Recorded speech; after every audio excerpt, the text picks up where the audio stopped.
Hi again, everybody. It's Kevin Canessa coming to you from the newsroom of The Observer and TheObserver.com on this, the 10th day of September in the year 2024. Sure hope you're enjoying your Tuesday, no matter where it is you are in the country. And as you do each and every week, you welcome me into your home so that I can bring you this week's news. But before we do that, we've got a few housekeeping items to get to today. First, we welcome in Melanie Ryan, who is joining us from a couple of blocks away. Melanie, good afternoon.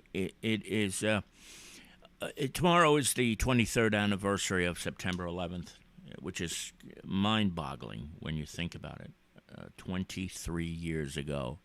And Melanie said it. What a beautiful sight that was, and it really was. I don't know if it's a sight that we all realized how beautiful those two towers were until they were gone. A lot of times people would say they were hideous looking or they were gaudy and things of that nature, but I always loved going to the World Trade Center. I loved being at the bottom and staring up. I used to get on the ground and look all the way up from the ground level and stare up to the top, and I always found them to be the best part of living in Kearney, the best part of living in New Jersey, the best part of living so close to New York City. And I think about that day every year when this anniversary comes around. I think about it as the week gets closer and closer. I always think about it more and more. And I remember going through what we all went through in our own ways, whether you were here in town, whether you were actually in Manhattan, whether you were elsewhere, and to think that we all really did live that. We really lived through what happened that day.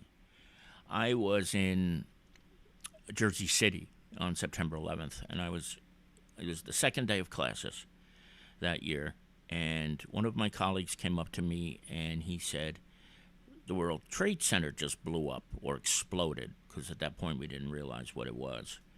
And I was able to walk outside the building, which is in downtown Jersey City, and walk half a block up and look into that sickening hole that was on the north side of the North Tower.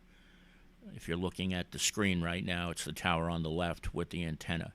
And it would be on the left-hand side of your screen where you can't see the building. That's where the plane hit. And the hole was enormous. And we knew right away at that moment, obviously, that what we were going to go through that day would probably be not like anything we'd ever been through in our lifetime. And it's interesting as I think back to that day. I try to think about different aspects of September 11th that are not as often talked about.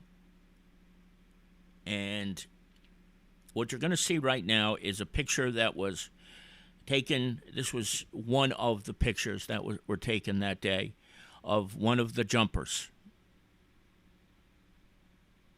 And in my column this week, I write about how the word jumper is an inappropriate or not the right word to use to discuss, to talk about what happened that day, because these folks, there were supposedly about 100 of them, at least 100 of them, who, because of the conditions behind them, the smoke, the thick black smoke and the flames and the 1,500-degree temperature, knew that the better option was to, I say, eject themselves out of that building that day rather than suffer the enormous pain of the heat that was caused by the jet fuel in that building.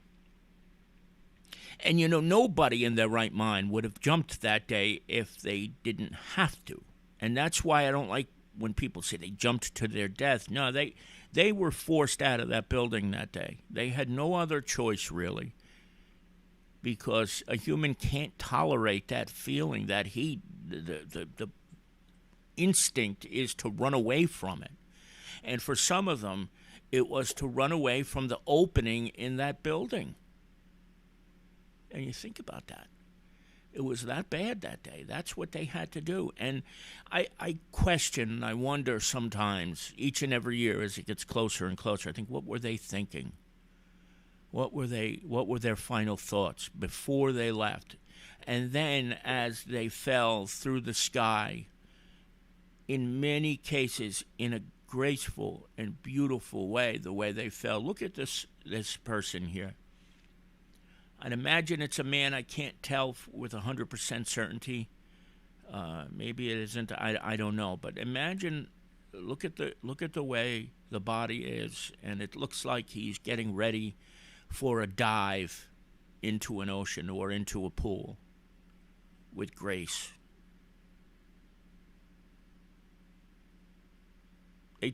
Melanie said they chose their own terms. They chose their own terms that day. They did.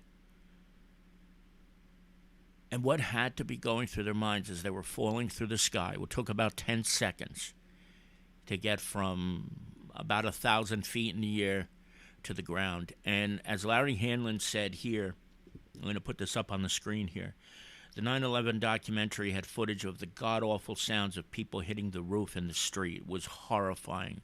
Do you remember that sound, folks? Do you remember that? Do you remember that awful sound? There was a canopy that was set outside the one tower. And I remember seeing a video, too, of it, where you could see them fall through the canopy and then hear the sound. It was about a second later, the delay from the echo of them hitting through the canopy and then ultimately hitting the ground to their demise. It is just impossible to imagine what that had to be like. And, you know, so many people watched it. Thousands of people were right there, and they could see the people tumbling through the air, coming down. First, people thought it might have been furniture going out. They didn't realize that people had no other choice but to go out on their own. And I remember one year somebody said it was a shame that they had to take their own lives. They did. Nobody took their own lives that day. Nobody did. Nobody would have done that in their right mind. Nobody would have done that in their right mind. They had no other choice but to do what they did. Just look at that. That's one example, and there was over 100 people who did what this person did that day. We don't know who that is. I wish we did. I wish we could tell who this human being was, because whoever that person was an utter hero. And I remember, too, there's so many 9/11 documentaries. They're all wonderful, every single one of them. But there was a point when somebody from WNYW, Fox 5, was at the base of the towers, and he was filming two gentlemen who were using what appeared to be sheets, almost as if he thought he'd be able to kind of shimmy his way down, you know, like hold on to the ropes and get down, climb down, maybe get to a lower floor and get out of the heat he was experiencing. And the two of them just kind of lost their gripping, went flying in the air, and as that happened, I don't know how this happened, but the music kept playing in the background. And there are two songs that I don't want to say haunt me to this day, but whenever I hear them, they cause me to remember that day and stop for a little while. It's Billy Joel's She's Always a Woman, and the Bee Gees, How Deep Is Your Love, because those songs played in the background as those two folks fell from the towers.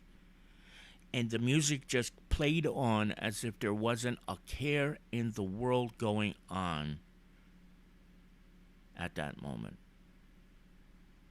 So sometimes hearing him today, it's very hard because it brings me right back to that, to those scenes. Those two people, both were gentlemen who lost their lives that day. And then, of course, when they came down, my God, I don't know, I certainly didn't expect them to fall. You know, these were two buildings that were built to withstand the pressure of a direct hit from a Boeing 707, which at the time was the biggest airplane other than the 747. which debuted in 1969, but the engineering from this was in the late 60s, and whoever would have thought they'd both come down.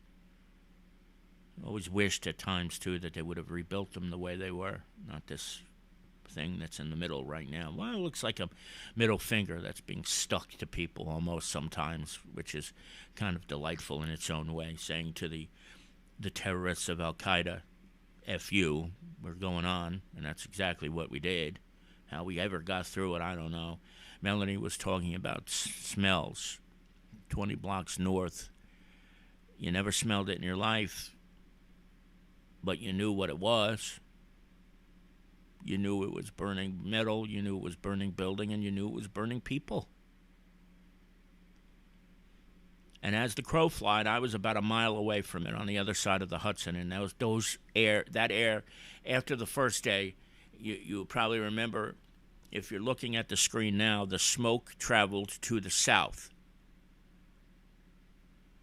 But then, other days, it would start coming westward rather. And when it started traveling westward, you could get it right on the other side of the Hudson River, and that smell, well, I can still smell it right now. I'll never forget it. And I remember going over there in October, late October of 2001, taking a group of my students over. We went to that lookout. There was a makeshift deck where you could walk out and look over at the pit, and the smell, even 7 weeks after, was still so bad. And months later, it was still bad.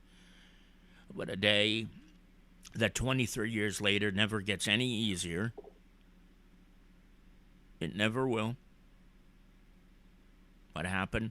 And people often say, forget about it. Try to move on. Yes, we moved on. You can't forget about moments like this, though. You just can't.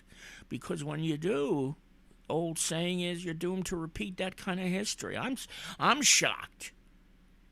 Grateful, but shocked that we haven't had another day like this since 23 years later. If you consider what happened on that day in 2011, it was only 8 years after the first explosions in 1993 in the basement where they thought they were going to take down the towers, and they didn't succeed. And that one terrorist, I forget which one it was, swore as he was riding in a helicopter, "We'll get them. We would have got them this time if we had more money." And how true is that? They did. But on a day like today, we remember all those people. Tomorrow, we remember all those people who lost their lives that day, nearly 3,000. I'm sure by now it's well over 3,000 when you consider all the people who have lost their lives from the cancers and all the things that they experienced from being down there at the pit after former Governor Whitman said, "Go ahead, it's fine down there. You don't need to worry about a darn thing." And then people have wound up with cancer, like there's a Droga family like we know about from North Arlington, NYPD, and so many others who have had cancers and things of that nature from the exposure to the toxins that were there. And it's just amazing, 23 years. 23 years. But I know this, in my lifetime, as long as I'm still on this earth, I'll always remember that day. I'll always pause. If I'm doing broadcasts or if I'm writing, I will always write about it. I will not let it be just forgotten about like an ordinary day. It's not. Yes, people die every day. I understand that. Nobody deserved to go through what they did that day. And those heroes that walked up while people were walking out, it's not something I could have ever done. At least I don't think I could have. And I don't think many of us really could, but that's what they did. And it was just absolutely a gut-wrenching day. One hope we never, ever have to experience again, but remarkable in its very own way. So we pause to remember 9/11 today, and we'll do that again tomorrow on the actual anniversary. Now, this is a morbid day in a way because yesterday was the funeral mass for Johnny and Matthew Gaudreau, two NHL players, two hockey players who were killed in South Jersey at the end of last month. There were hundreds of people at St. Mary Magdalene Church here in a town just outside of Philadelphia. It was a beautiful, beautiful, massive Christian burial. And Johnny's widow got up to eulogize her late husband. And don't you know, she announced yesterday during the homily, during the eulogy, that she was pregnant again. Imagine that. Imagine that. What these families are going through. Just seeing Johnny's father walking out of the church at the end of the day, at the end of the ceremony, the liturgy was gut wrenching like I've never seen before. It was just awful what the families have gone through, and then to find out that he's pregnant again. My God. So the guy who did this, whose name we will not mention, is still behind bars. It was postponed for a week. The next hearing will be on Thursday. He's looking to get out on bail, hopefully, God willing. The judge in Salem County will not allow it because this guy shouldn't be on the streets after doing what he did and rolling his eyes. It was unbelievable. It was just unbelievable what he did. But there it is. This was the Mass yesterday. St. Mary Magdalene Church in Pennsylvania. I forget the name of the actual town, Billy. It wasn't Gloucester, I know that, but it had a strange name. I can't think of it. I was looking at the website yesterday. I wish I could remember it right now. I'll text it to you later. But Johnny Gaudreau and Matthew Gaudreau, both gone, 31-29. A horrible situation, but a beautiful send-off to the two of them yesterday. Indeed. All right, we got a few other things to get to. Tomorrow is, of course, the 11th, but in the borough of East Newark, there will be a borough council meeting.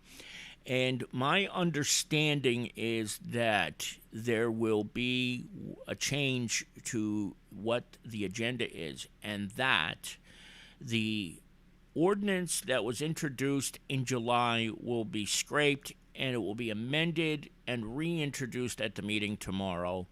And at the meeting, it will not eliminate the position of chief of police. However, it will create the civilian position of director of public safety. That's on the screen. You see Councilman Ken Sheehan here and Mayor Dina Grillo. Media, yes, thank you, Billy. Thank you, Billy. That was it, media. Thank you. I knew it had a strange name. I couldn't think of it off the top of my head.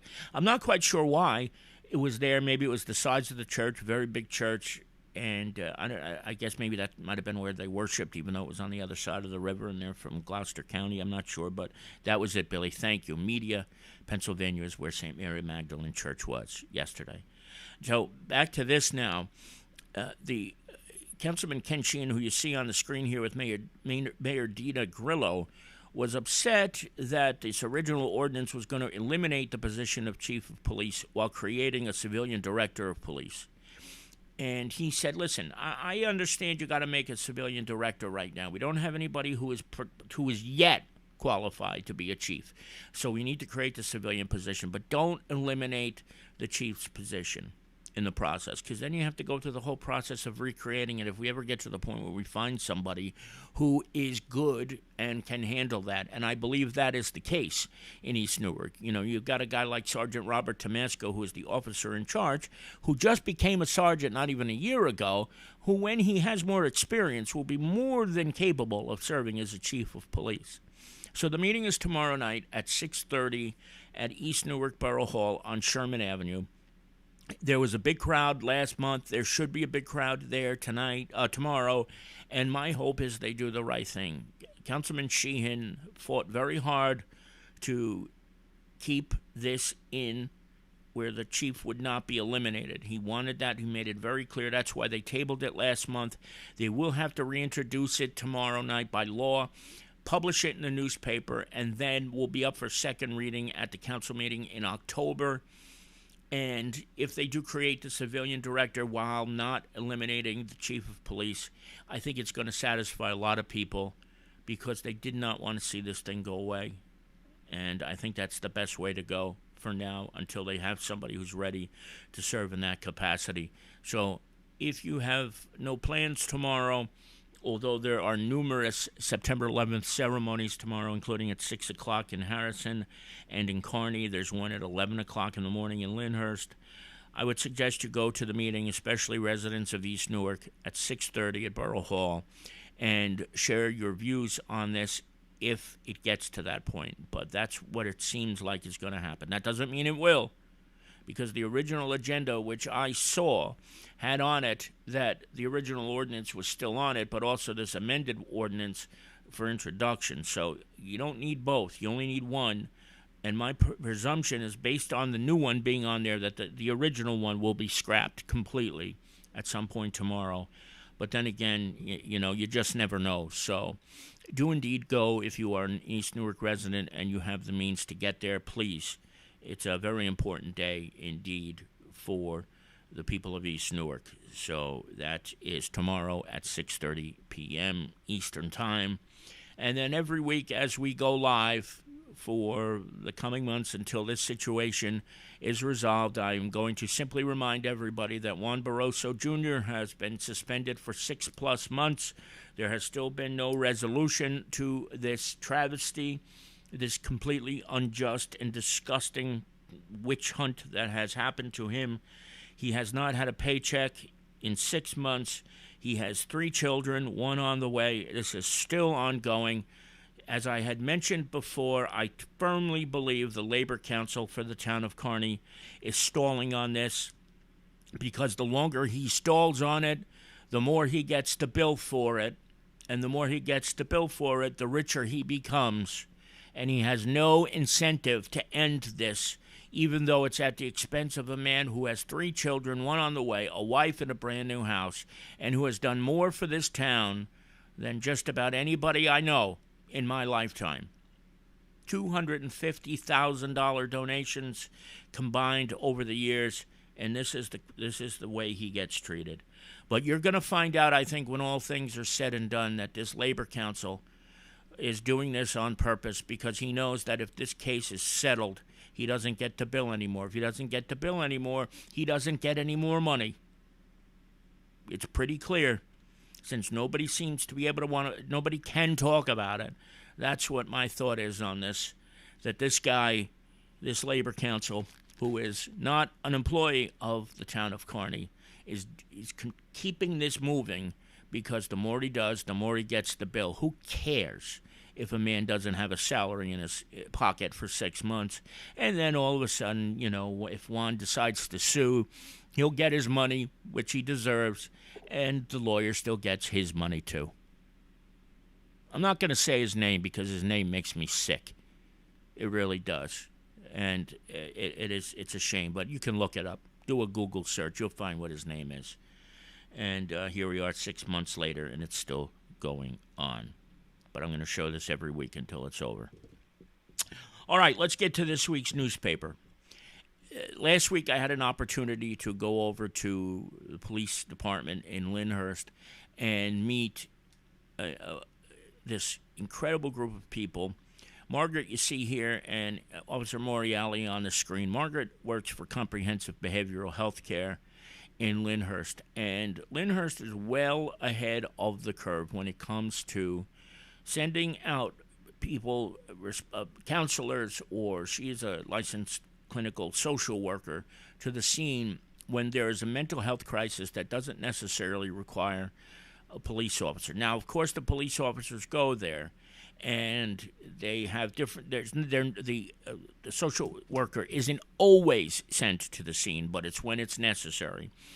And the idea is to keep people who don't necessarily need to be arrested for whatever the reason, get them the help that they need. And that's exactly what Margaret does. That's what Lieutenant Paul Haggerty does, and Captain Michael Carino, and all the rest of the group that put this together 2.5 years ago.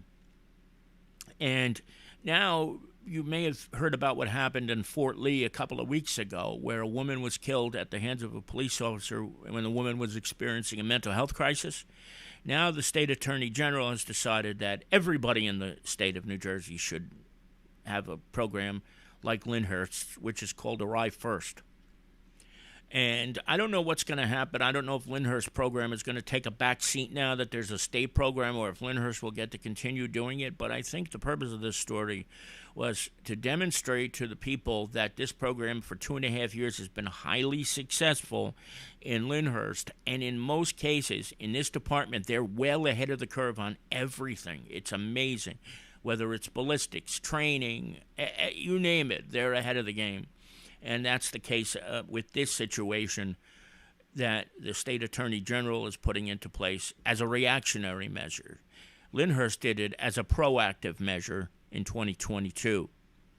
And I salute people like Paul Haggerty, the mayor, Bob Janzarusso, the chief, Richard Jarvis, Vinny O'Teary, Captain Michael Carino, and all the police officers, and Margaret, who you see here on the screen as well, for their incredible work, because it's a very forward-thinking program. It's very, very well received by the community, and I'll tell you what, I'm proud to have a connection to the Lyndhurst Police Department in my own way, because they really do phenomenal work, and they are really, really well ahead of the curve. So well done to everybody over there, and I was glad I had an opportunity to spend the morning over there last week. I think it was Wednesday or Tuesday that I went over there. Really had a good time and a good experience getting to learn all about this program. So I hope you'll read it this week. Check it out when you get a chance.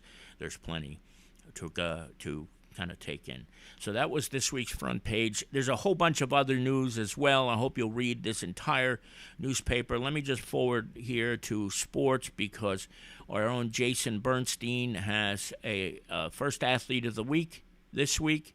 Believe it. Can you imagine that? We already have an athlete of the week on September 11th, 2024. There's already an athlete of the week, the first of the year, and he's got 2 other sports stories as well, this Jason. And then we also have 2 pages of classified. There are a lot of job openings. If anybody's looking for a position right now, take a look. There's a lot out there, and there's also a bunch of apartments in the next couple of weeks that you'll be able to rent. So if you have $52,000 to put the first month's rent down and the security deposit, you'll be able to find an apartment. Certainly in the vicinity. Of course, I'm being a little bit over dramatic with the $52,000, but the way it's been going, it doesn't seem like it's going to be too long before it's $50,000 a month to rent an apartment around here. You get the gist. All right, that's going to do it for this week's edition of The Observer Live. I want to thank all of you who joined me today. I didn't get a chance to say hi to everybody. Carol Manley is here with us. My buddy Bill Scarterfield out in Arizona. Pat Locosto is here with us as well. Melanie Ryan, Eileen Matthey is also here.